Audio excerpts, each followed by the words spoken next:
champ is here! The champ is here! Hey, what's up guys? What's going on? Back with another video, and today I kind of wanted to talk about cameras. But give me a second. Alright, so make sure I'm back in focus. There we go. That's good. So I want to talk cameras and what a camera is to you, what it is to me, what you hope to get out of it, exactly what your use is going to be out of it. A lot of people get caught up with the reviews, and they get caught up with the you know, just the tech rush, you know, of something new and interesting, and they think that they need it. But sometimes you get a lot of buyer's regret when you go out and you buy these cameras, or you pick a camera based on what everybody else is saying about a camera, but you have no actual grounds or no actual idea what you really need for what you want to do. So for example, like if somebody's big as Casey Neistat says, hey, I'm gonna use the Sony A7 III because look at my work, you know what I mean? Like, this is, it does really great for what he does, so he endorses it. But then you have somebody that, you know, he shoots a lot of outside things, he shoots a lot of interesting things as well, but you'll have somebody that maybe wants to do more videos like this. You know, maybe that'll work good for them because they're doing a lot of close-ups. They don't want to have to worry about manual focusing, and a Sony A7 III could make that very, very possible. Then you'll have people that say, well, no, I want to go with a Canon, more specifically like a Canon R or RP, because it has faster, better autofocus, but the technical specs of the actual camera is meh, and it's the most expensive choice. So usually when I tell people, you know, I'm shooting with a GH4, what's shooting right now is a GH5 with a Sigma 18 to 35 1.8, and I choose the GH5 simply because I just like the look more. I'm actually more experienced with Panasonic cameras, even though Canon was my first camera. But other than that, I mean, I like all of the brands. I would like to try them all. But for people that are searching for a specific type of camera, just know that there is no perfect camera, and every camera does a certain thing really well. Like when you look at all these companies like Canon, Panasonic, Sony, who else is out there? You know what I mean? Fuji. When you look at all these competitors, they all have something really, really good that they do, you know, like very, very well. Like Canon, for example. Canon, in my opinion, out of all the companies, they were the ones who took like the autofocusing and that's what they're really, really known for as far as their top end products. Like it's really, really good with autofocusing on facial subjects, people, faces in front of the camera. It's really, really good. It's exceptional. It's probably the best, arguably. And then you have, you know, you'll have Panasonic, which is great for, I believe, in my opinion, is probably like IBS or in-body stabilization. They're really, really good at it. You know what I mean? Their autofocus is not so great. I was actually starting to shoot this video with autofocus at first, not with anything that you've seen, but I didn't like the way it was hunting, because the GH5 is probably better with autofocusing if you use a Panasonic lens, a native lens. But when you're using a speed booster and then the lens, the speed booster really messes up the natural autofocusing abilities of the camera. So, and unfortunately, I don't have a native lens. You know, So autofocusing for me is just it's non-existent, basically, kind of with this camera. And I know it's usable, but like I said, you probably have to have a native lens. I've seen them work pretty well with the native lens, so that might be it. But why are you getting a camera? You know, for me, I would love to shoot more outside vlogs and stuff with a camera that has great autofocus, and that's always been one of the things that I've wanted. So for me, I've been looking at, you know, the Sony a7 III and the Canon EOS R. The RP looks good, but the autofocusing is a bit slow. I'll probably say the autofocusing, the autofocus on the RP is probably just as fast or about as fast as the Sony a7 III. So, and they're both pretty good. Once they find focus, they usually stay in focus pretty well, from what I've seen. But, you know, I thought the Sony a7 III was expensive. But the freaking, you know, the EOS R is just as expensive. You know, the RP is a pretty decent price, $12.99. But I don't know if it's enough to try it out, you know what I mean? Like, but those are the two that I'm looking for, that I would like to try to use for more vlogging and stuff like that. I know, like I said, the EOS R is like, you know, I think it does like 4K 30. It's not very impressive, it's, you know, on paper, if you look at it compared to like Sony and GH5, but it can produce some really, really quality videos, especially if you use like an Atomos Ninja 5, which I really, really want.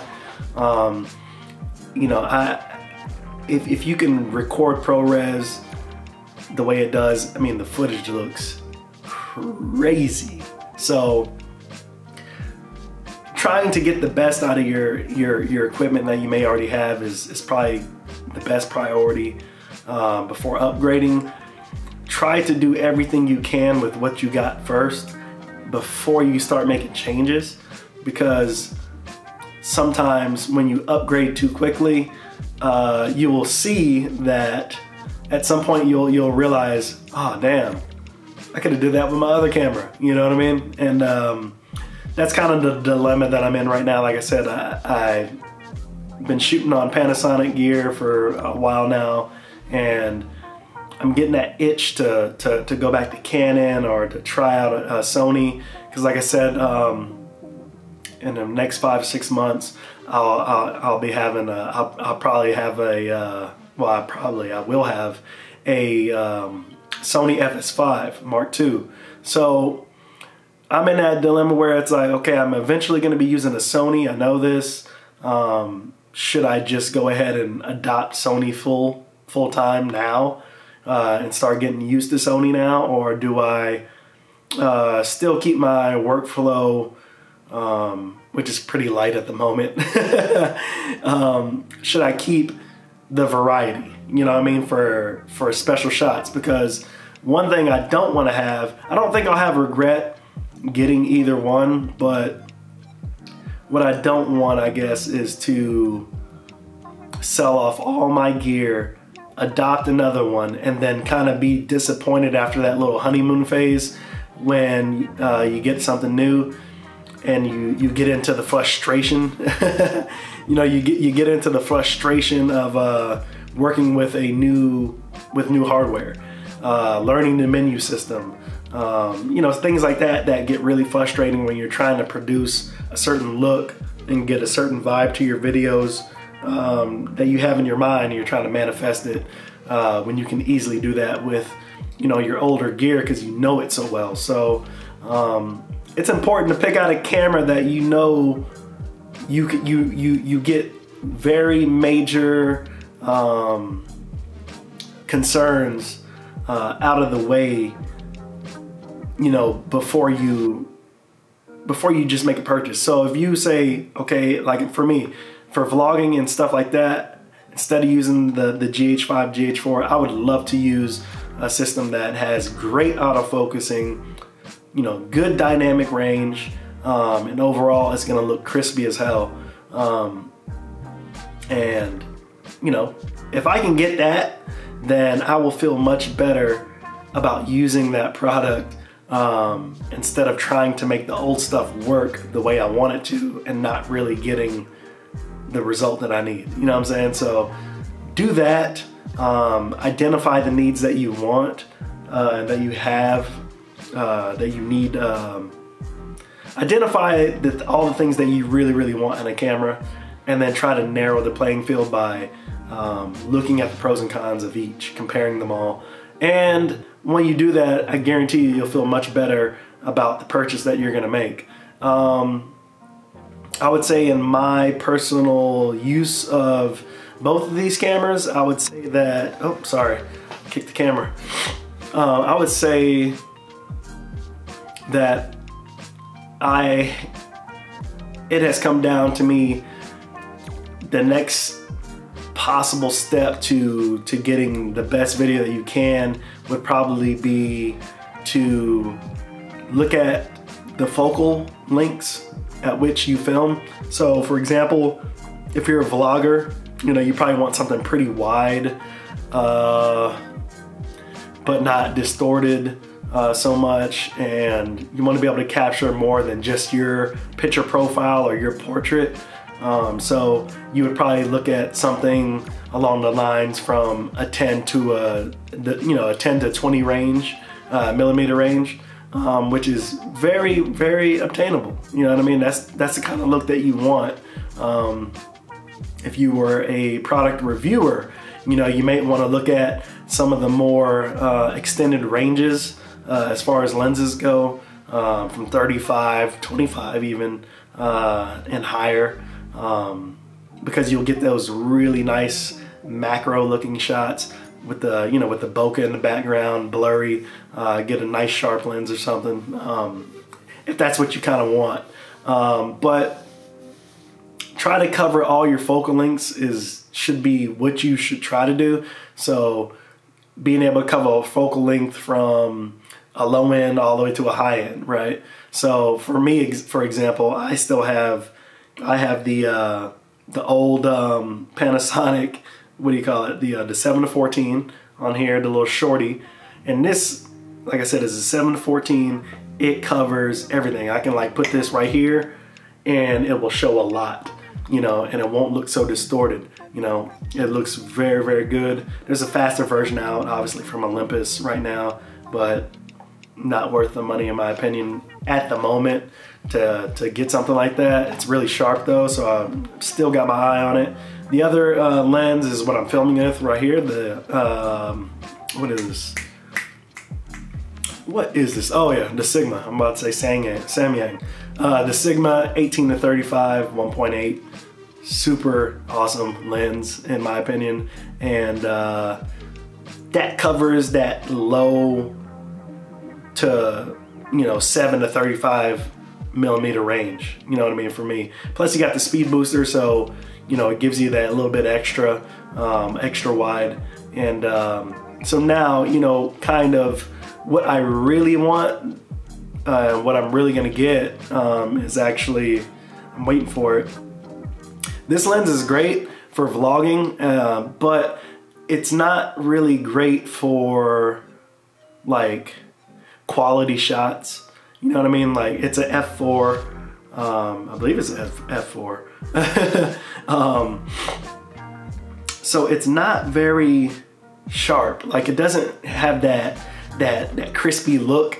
It just captures everything wide and kind of everything at the same focal length. So it's good, but if you want something that's more kind of dramatic, go for something else. And what I'm going for right now is the Tokina 11-16, or you can check out the 11-20, which is probably a little bit faster lens, and you get a little bit more on the top end, that top range at 20 millimeters. So that's a good lens, super quality because it's a 2.8, and with the speed booster, if you're using a speed booster, that will bump that down to 2.0, I believe.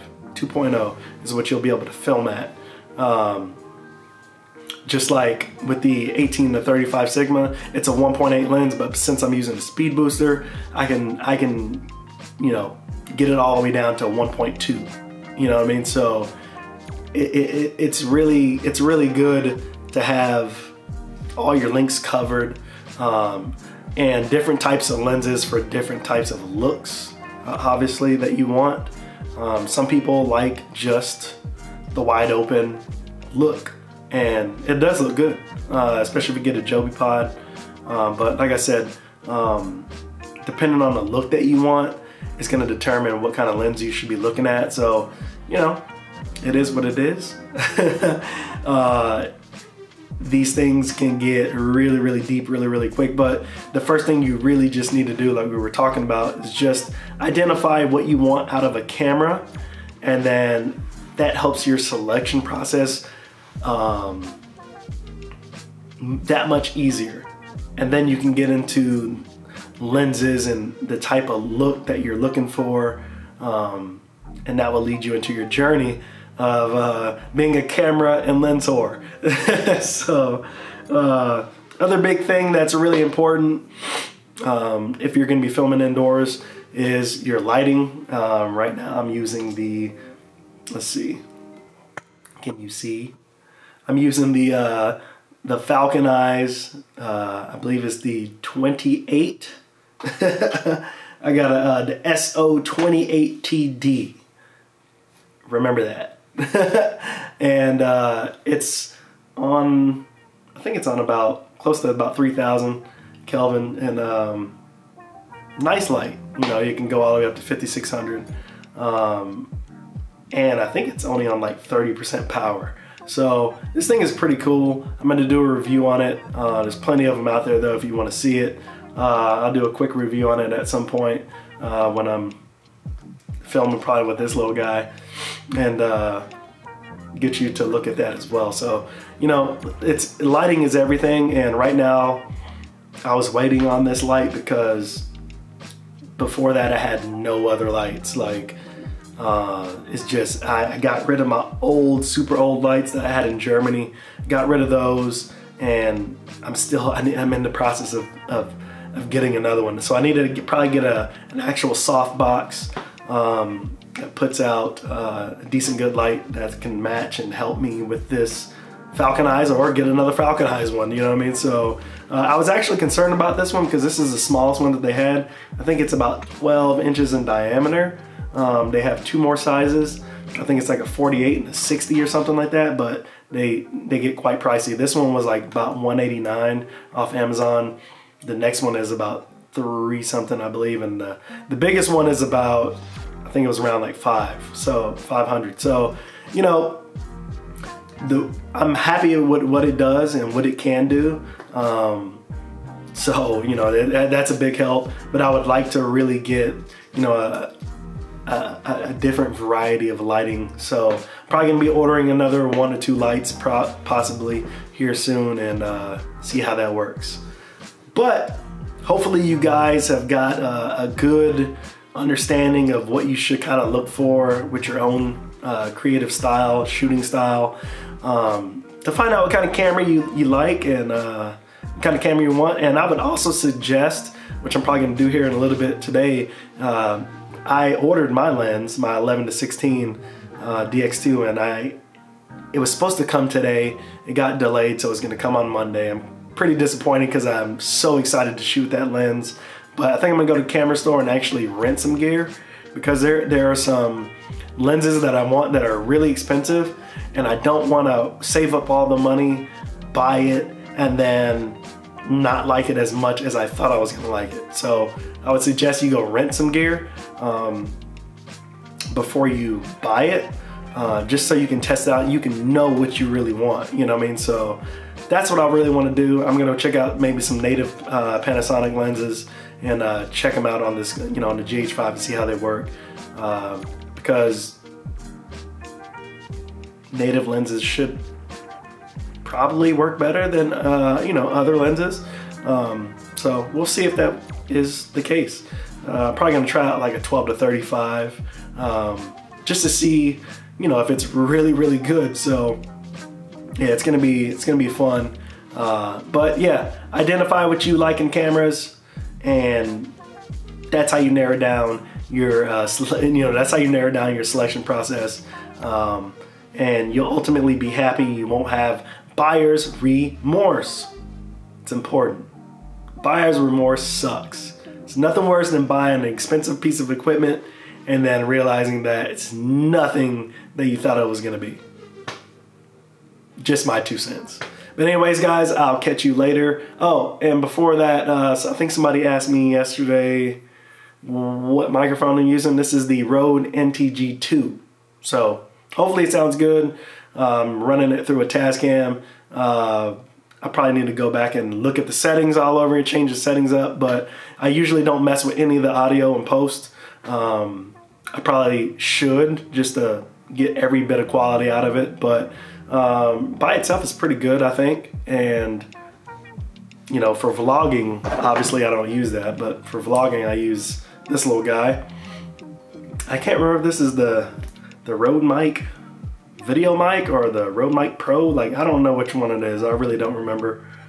Oh, Video Micro. So I probably need to upgrade that because it doesn't sound bad. It sounds good, way better than onboard, but you know, it could be better. And then they have some new models that are a lot better now, so I'll check that out too. But anyways, I'll catch you all in the next video. Have a good one. Peace.